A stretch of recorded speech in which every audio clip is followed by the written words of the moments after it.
Welcome to week 2 of our discussion of Ely, Too Black, Too White, the autobiography of Ely Green. And today I'd like to take just a few minutes to talk with you about Ely's real name. He was aptly named, for Elisha was his name. Ely was named for Elisha the prophet. You remember Elisha, the successor to Elijah. Elisha's own life, like Ely's, was an epic tale. Elisha's very name means God is salvation. Elisha, you remember, cured Naaman of leprosy.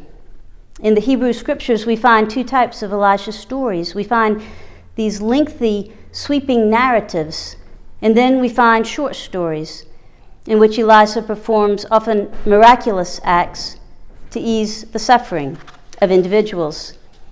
Elisha purifies the polluted waters of Jericho. He helps a poor widow pay her debt to her creditor. Another day, he feeds 100 men with only 20 loaves of bread, and even has some left over. He resurrects a child. He retrieves an axe that had fallen into the river Jordan. But Elisha also operates on a broader level, a sweeping level. Elisha, Ely Green, operates in much the same fashion. Ely draws a gun on a cowboy in Texas, and he backs him down, and then returns the cowboy's gun to him. He prevents someone from being lynched. The young Ely steals toys from wealthy white children to give to impoverished black children. Arthur Ben Chitty called him a Robin Hood. He hunts skunks and aims to cure a relative who was suffering from syphilis.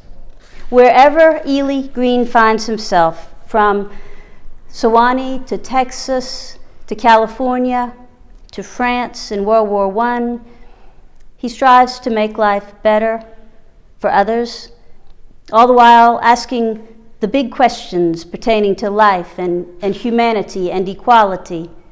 He says, I went into World War I in France when I didn't have to go, to prove that no one can represent America on foreign soil but as an American.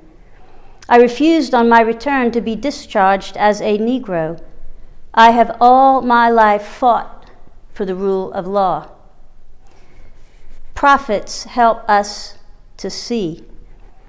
They clamor for justice and rail against indignity and injustice.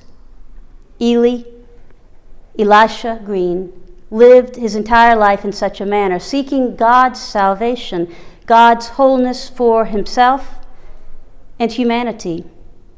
And by so doing, and in the offering of his story to us, he is helping the rest of us to see, to heal perhaps, and become whole.